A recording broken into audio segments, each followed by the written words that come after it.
El origen de la medicina es probable que se remonte a los albores de la humanidad en el Paleolítico. Algunas de las primeras referencias escritas aparecen en la mitología griega, encarnadas en personajes como Quirón o Esculapio. Sin embargo, el padre de la medicina occidental es sin lugar a dudas Hipócrates, dado que fue el primero en elaborar una explicación de la salud y de la enfermedad que prescindía de todo elemento mágico o sobrenatural y se basaba únicamente en la naturaleza.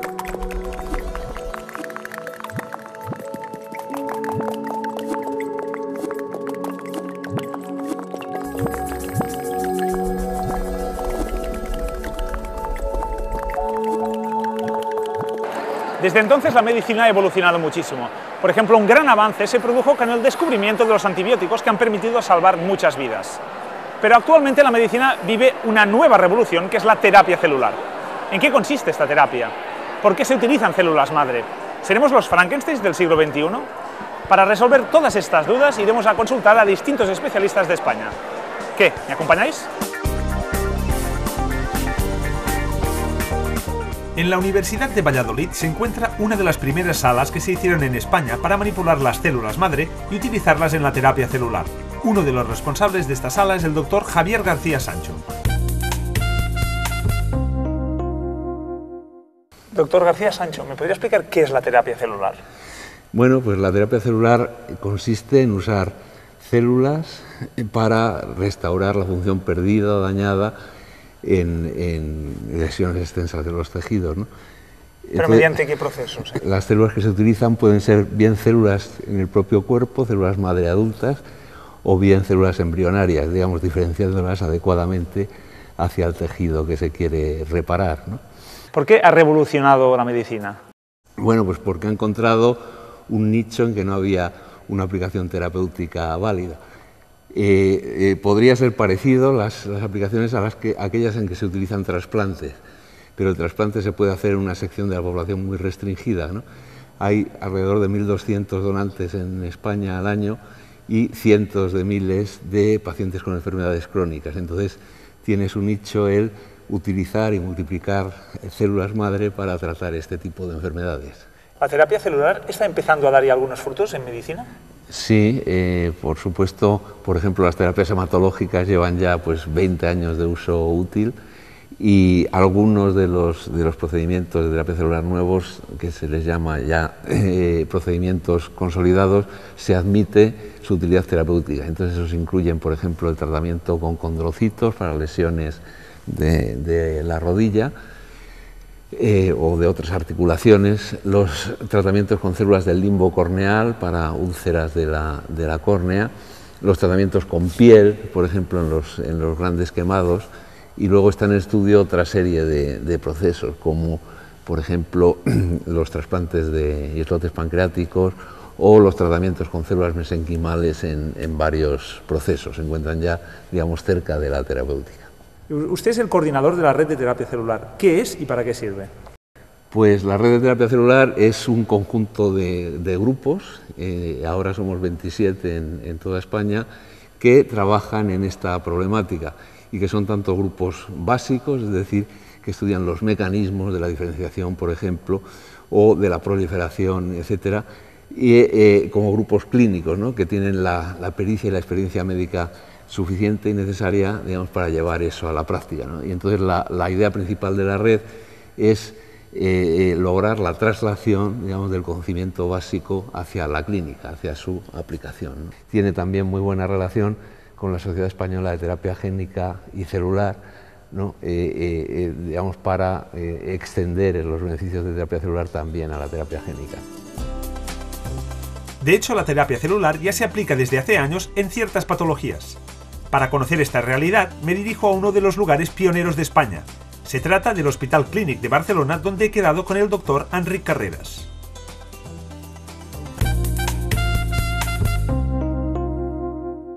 tengo entendido que la leucemia es una de las enfermedades que hace más tiempo que se trata con terapia celular. Es correcto. Mira, la leucemia sabes que es una enfermedad neoplásica cancerosa en la cual por motivos desconocidos empiezan a crecer incontroladamente células cancerosas que invaden todo el organismo. Entonces, en su momento teníamos quimioterapia, agentes fármacos que destruían estas células, pero sabíamos que no los curaban. En muchos casos no éramos capaces de curarlo. En estos casos empezamos a emplear, sin saber muy bien qué hacíamos hace casi 40 o 50 años, el trasplante de médula. Eso consistía en coger células madre en aquel momento de la médula ósea, que cogíamos de los huesos, y trasplantarla después de dar al paciente grandes dosis de quimioterapia y radioterapia. Pues bien, eso que estábamos haciendo luego hemos sabido que es una pura terapia celular, porque estos pacientes curan gracias al efecto antitumoral de estas células que estamos poniendo. O sea, no solo estamos sustituyendo, que es lo que a nosotros nos parecía, sustituíamos lo que destruíamos, sino que estábamos curando la enfermedad gracias al efecto antitumoral de las células administradas. Estas células madre se obtienen de la médula ósea, pero ¿de dónde más se pueden obtener? Se pueden obtener de médula ósea, que es la clásica, que hoy en día cada vez se utiliza menos, de sangre periférica, que es otra forma mucho más simple de obtener células madre, y también de la sangre del cordón umbilical, que es un producto muy rico en células madre. Este es el tratamiento estándar, diríamos. Correcto. ¿Pero hay tratamientos más innovadores? Sí, porque hemos aprendido que dentro de estas células madre que le llamamos, de esta médula, sangre periférico, cordón, además de las células madre puras en sí, hay otras subpoblaciones de celulares que nosotros, mediante tecnología especial, podemos seleccionar, separarlas del resto y emplearlas para determinadas funciones para las cuales están preparadas. Por ejemplo, hay subpoblaciones que sirven perfectamente para tratar infecciones, pues estas nos permitirían compensar algunos problemas infecciosos que tienen estos pacientes. Otras subpoblaciones permiten aumentar el efecto antitumoral del injerto. Otras, a su vez, permiten controlar o inmunomodular una de las complicaciones del trasplante, como es el rechazo. Con determinada subpoblación celular podemos hacer que el rechazo sea menos intenso y no nos tenga tantos efectos secundarios el paciente. Es decir, que gracias a estas subpoblaciones estamos mejorando el resultado del trasplante. En definitiva, la leucemia se trata con células madre. ¿Pero qué son las células madre? Esta y otras preguntas me las responderá el doctor Josep Maria Canals, de la Facultad de Medicina de la Universidad de Barcelona.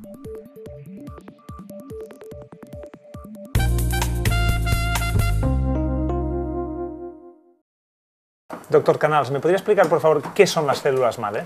Sí, las células madre son células que tenemos en nuestro organismo, que son células muy primitivas, muy indiferenciadas, y que tienen dos características que las hacen muy atractivas para un proceso de terapia celular. Estas dos características es su capacidad de autorrenovación, que se llama, y esta capacidad de autorrenovación consiste en que cuando tú divides normalmente una célula, esta célula lo que hace es dividirse en dos células que generalmente son iguales a la célula precursora.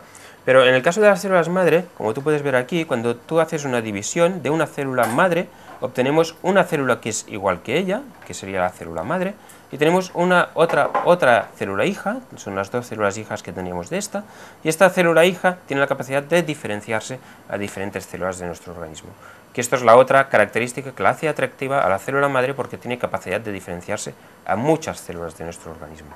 Por lo tanto, asumo que hay distintos tipos de célula madre. ¿Cuáles hay? Exacto, pues mira, diferentes tipos de células madre las tenemos aquí representadas, y lo que nosotros generalmente se trabaja para un uso clínico es básicamente en dos tipos de células madre. Evidentemente hay muchos más tipos de células, pero lo que nosotros tenemos son las células madre embrionarias. Estas células madre embrionarias tienen la capacidad de diferenciarse a cualquier célula de nuestro organismo. Te tienes que pensar que a partir de una célula de estas sale toda una persona, por lo tanto estas células se pueden diferenciar a cualquier célula de nuestro organismo.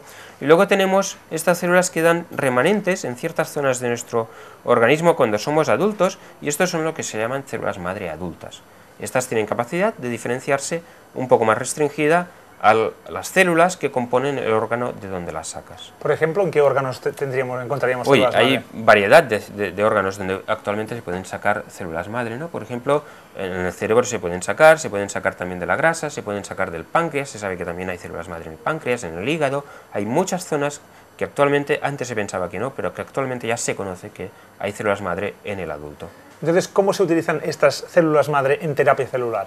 Pues sí, lo que se intenta hacer con estas células madre, ya sean embrionarias o adultas, es coger una célula madre. Evidentemente tú a partir de una célula tienes que hacer que en el laboratorio hay muchas células, las tienes que multiplicar en el laboratorio, y luego lo que intentas es diferenciarla a la célula que está dañada en el paciente. Y entonces lo que se intenta es, mediante modificaciones genéticas o factores solubles, es coger esta célula madre y llevarla a la célula dañada del paciente para poder hacer trasplantes y recuperar las funciones que ese paciente ha perdido.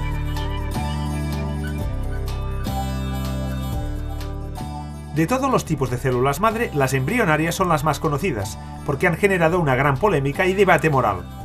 Para tratar estos aspectos, voy al Banco de Líneas Celulares de Barcelona, donde me espera su directora, la doctora Ana Veiga. Doctora Veiga, usted fue una de las responsables del nacimiento de Victoria, la primera niña in vitro de España, y ahora trabaja con células madre. ¿Cuál es la relación entre una cosa y la otra? Bien, de hecho, las células madre embrionarias se obtienen a partir de embriones donados por parejas de reproducción asistida que dejan de tener un proyecto parental con esos embriones. Las 4 opciones que tienen las parejas son o bien mantener esos embriones congelados para un uso futuro, o bien donarlas a otras parejas, o bien utilizarlos o darlos para investigación, o bien simplemente descartarlos. Lo que hacemos con esos embriones es cultivarlos durante 5 días y obtener una estructura denominada blastocisto, y es esas células, estas entre 150 y 200 células del blastocisto, que es ese embrión de 5 días, que nos permiten, a partir de una parte de ese embrión, de la masa celular interna, y mediante unas condiciones de cultivo específicas, conseguir el crecimiento de esas células madre embrionarias. Este tema es un tema muy polémico éticamente. ¿Por qué? Es un tema polémico desde el punto de vista ético, y no solo en nuestro país, sino en todo el mundo, porque de hecho estamos trabajando con material que es fuente de vida. Hay quien considera que desde el momento de la fecundación un embrión tiene ya una potencialidad, que de hecho la tiene, pero más que una potencialidad hay quien considera que ese embrión tiene ya un estatus de persona. Es evidente el respeto que debemos tener ante esos embriones, que son el fruto de muchos esfuerzos de parejas que quieren o que deseaban tenerlos para reproducirse, pero por otra parte hay que valorar muy claramente el posible beneficio que dará a toda la sociedad el trabajar con ellos y el obtener estos conocimientos a través de la investigación con células madre embrionarias. Porque una vez se obtiene la línea celular, ya diríamos que de alguna manera perdemos el embrión, ¿no? El embrión se destruye para obtener células madre embrionarias, ya no se puede utilizar para nada más. Y eso es lo que realmente crea polémica a la hora de decidir si hay que hacer o no investigación con esos embriones. ¿Y tenemos hoy en día alguna alternativa a utilizar células madre embrionarias? Sí, existen otras alternativas de obtener células pluripotentes, que de hecho la pluripotencia es la característica principal de estas células madre embrionarias, y ello quiere decir que estas células tienen la capacidad de convertirse en cualquier tipo celular de los más de 200 que conforman el organismo de un ser humano. Las 2 opciones que tenemos en estos momentos sería la reprogramación a través de la transferencia nuclear, el mismo procedimiento que se utilizó para la oveja Dolly, pero en este caso, en lugar de tener una finalidad reproductiva, de querer el nacimiento de un individuo clónico, lo que hacemos es utilizar esos embriones clonados para la derivación de células madre embrionarias, con la ventaja de que esas células serían genéticamente compatibles con el donante que ha proporcionado la célula, y por tanto, a la hora de hacer un trasplante no había mayor problema. Otra de las posibilidades sería algo que ha revolucionado realmente todo este campo de investigación, y es la introducción de 4 genes en una célula somática. Es un experimento que fue descrito por primera vez por un investigador japonés hace 3 años, y que hace que esa célula se convierta o vuelva atrás y adquiera las características de una célula madre embrionaria. Estas son las células madre de pluripotencia inducida, IPS en inglés, y realmente están abriendo un campo de investigación muy importante. ¿Y estas células se obtienen a partir de cualquier célula de nuestro cuerpo? ¿Podríamos...? Sí, cualquier célula de nuestro cuerpo, célula especializada, incluso, por ejemplo, los pocos queratinocitos que quedan atrapados en un pelo, cuando se arranca ese pelo, hemos descrito en nuestro grupo la posibilidad de reprogramar esas células y conseguir una línea de células madre pluripotentes a partir de ellos. Embriones humanos, clonación, reprogramación de células y las células madre adultas. El doctor Mariano García, del Hospital de la Paz de Madrid, nos hablará de ellas.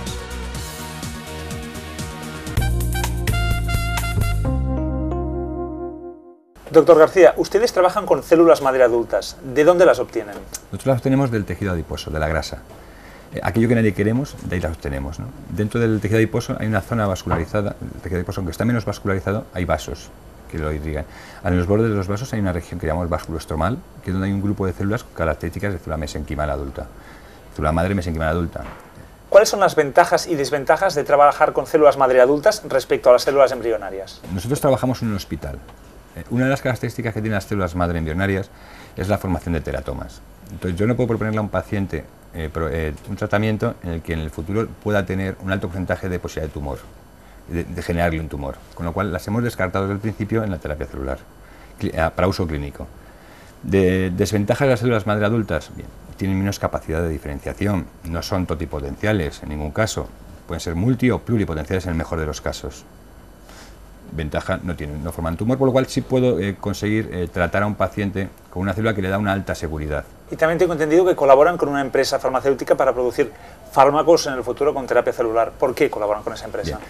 En el 2004 las células madre o cualquier terapia avanzada se considera un medicamento, con lo cual nosotros no tenemos capacidad en nuestro hospital de fabricar medicamentos.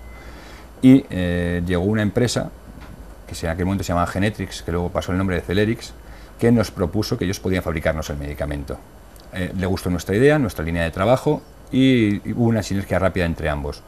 Ten en cuenta que el coste tanto del ensayo clínico como de la fabricación del medicamento es muy elevado y esta empresa colaboró con nosotros para poder llevar a cabo ese ensayo clínico.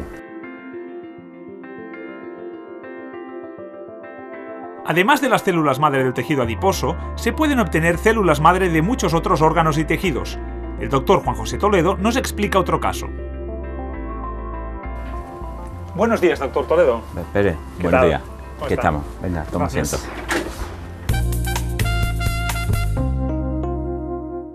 Tengo entendido que ustedes están estudiando cómo curar el Parkinson a partir de células del cuello. ¿Es cierto esto? ¿Cómo funciona? Mira, bueno, esto es un trabajo que se empezó ya hace más de 10 años por el doctor López Barneo. Entonces, como en el Parkinson uno de los problemas fundamentales es la falta de dopamina en una zona del cerebro, lo que se llama el estriado, la idea era colocar células de un órgano que se llama el cuerpo carotídeo que tenemos en el cuello, donde se bifurca la arteria carotídea, poner esas células que producen mucha dopamina en esa zona del cerebro donde hace falta la dopamina. La ventaja es que podríamos hacer autotrasplantes y de esa manera no necesitar buscar células en otras localizaciones. Pero estas células del cuello se parecen en algo, aparte de segregar dopamina, a las células neuronas. No tienen nada que ver con el Parkinson, son células excitables, producen señales eléctricas, en ese sentido se parecen, pero no tienen nada que ver con el Parkinson. De hecho, su función es servir para medir cuánto oxígeno hay en la sangre y respirar más o respirar menos. ¿De acuerdo? Entonces, después de los primeros experimentos con modelos animales, se vio que realmente el efecto beneficioso que tenían para los modelos de parkinsonismo no era porque liberaban dopamina, sino lo que hacían realmente era liberar lo que se llaman factores tróficos. Son unas sustancias que permiten que las neuronas se mantengan sanas por mucho más tiempo. Vale. Entonces, después de esos primeros estudios que se hicieron en animales, se hicieron 2 ensayos pilotos en humanos, donde se vio que había un beneficio, pero ese beneficio no era tan importante como el que se veía en los modelos animales. ¿Y hay alguna línea en la que se pueda mejorar estos resultados? ¿O no? Sí, por supuesto. Estamos siguiendo con los estudios de modelos animales, por ejemplo, como aquí estamos, con un ratoncito que lo hemos hecho parkinsoniano y lo vamos a trasplantar con cuerpo carotídeo, haciendo estudios de la edad del cuerpo carotídeo, cómo son la producción o no de esos factores tróficos, es una línea de mejora, pero otra línea importante de mejora es tratar de conseguir más volumen. El cuerpo carotídeo es una estructura muy pequeña y será interesante, no solo para el Parkinson, sino para aprender más de su función, expandir esa célula, obtener más población de células. ¿Y esto cómo lo hacen? Bueno, aquí a raíz de estudios de tanto el doctor López Barneo como el doctor Ricardo Pardal o la doctora Patricia Ortega, han encontrado unas células madre en ese cuerpo carotídeo adulto. De tal manera que ese cuerpo que responde ante bajadas de oxígeno, cuando falta oxígeno crece de tamaño, pues ese crecimiento en parte se debe a una proliferación de esas células madre residentes en ese tejido adulto. Entonces las aprovecharían también. Claro, se está trabajando para tratar de expandir esas células y poder inicialmente trasplantarlas en los modelos de ratón para luego pasar a hacer, si es factible, pues los ensayos en humanos. Una vez empiecen a dar datos positivos, ¿Cuál es el procedimiento que hay que seguir para poder aplicar esto en humanos? Bueno, pues igual que hacemos los experimentos en animales, que tienen que estar regulados por los comités éticos de experimentación animal, el paso siguiente sería pasar a hacer ensayos clínicos en humanos, que es experimentación clínica con humanos. Para hacer esos experimentos, primero hay que tener muchos datos de investigación animal, tanto de roedores como de primates en algunos casos, y luego hay que empezar todo el trabajo legal que permita la autorización del uso de un medicamento de terapia celular en humanos. Pero eso es un paso más adelante y que necesita tiene una regulación importante. Para hablar de esta temática legal me dirijo a la Organización Nacional de Transplantes, donde me encontraré con el doctor Gregorio Garrido. ¿Es verdad, doctor Garrido, que en España existe una legislación muy buena en relación a la terapia celular? Efectivamente, yo creo que nuestro país es uno de los países que tienen una legislación más adecuada y más avanzada en el tema de la terapia celular. Y este conjunto de leyes, que son unas 10, 12 leyes más o menos, vienen como de dos sitios diferentes. Por un lado, algunas de ellas vienen de Europa, son directivas europeas que se regulan o se dictaminan en el Parlamento Europeo y que son de obligado cumplimiento para nuestro país, para todos los países de la Unión Europea y por tanto para nuestro país. Y luego hay otras que son hechas en nuestro propio Parlamento, por nuestro Gobierno, y yo creo que entre los dos tipos de leyes se ha creado un buen núcleo de leyes que regula, en mi opinión, de una forma bastante adecuada todo el tema de la terapia celular. ¿Y la experimentación con embriones, con células madre embrionarias humanas, está también regulada de este modo? Sí. Yo creo que una cosa es importante que tiene que saberse es que España en eso también es avanzada, es decir, nosotros, en España, se puede investigar con células embrionarias, cosa que no se puede hacer en muchos países de Europa y en otros del Occidente. Pero eso también, vale, nosotros podemos investigar con células embrionarias, pero lo que la ley obliga es a que esto se haga con mucha seguridad, con muchos mecanismos de seguridad. Hay que cumplir una serie de requisitos y uno de ellos, el final, es que tienen que ser aprobados por una comisión, que se llama Comisión de Seguimiento y Utilización de Células Embrionarias y que va a revisar caso a caso, proyecto a proyecto, para estar seguro que cuando se da la aprobación se cumplen todas estas medidas de seguridad. ¿Este mismo protocolo se aplica también para los ensayos clínicos? Es muy parecido, con la diferencia de que aquí en los ensayos clínicos no es esta comisión la que dictamina, sino que es la Agencia Española del Medicamento. La Agencia Española del Medicamento es la entidad que autoriza el desarrollo de ensayos clínicos en nuestro país, que además tienen que tener un informe previo y favorable de la Organización Nacional de Transplantes y que lo que en el fondo se pretende es asegurarse de que estos ensayos clínicos se hacen correctamente, tienen todos los mecanismos, todos los procedimientos, los objetivos, el procesamiento de las células se hace en sitios adecuados, con GMP y sobre todo, finalmente, para asegurarnos que el paciente mantiene la seguridad, que el paciente está bien informado y no va a tener efectos secundarios o efectos tóxicos por este ensayo clínico. Por lo tanto, podríamos decir que España es uno de los países más seguros. Poco se podían imaginar los médicos medievales o renacentistas cuando trataban a sus pacientes practicando sangrías con sanguijuelas o practicando trepanaciones o incluso administrando mercurio, la evolución que seguiría la medicina en los siglos siguientes. La terapia celular se revela como la gran esperanza de la medicina del futuro. Con ella podremos tratar enfermedades incurables hasta la fecha.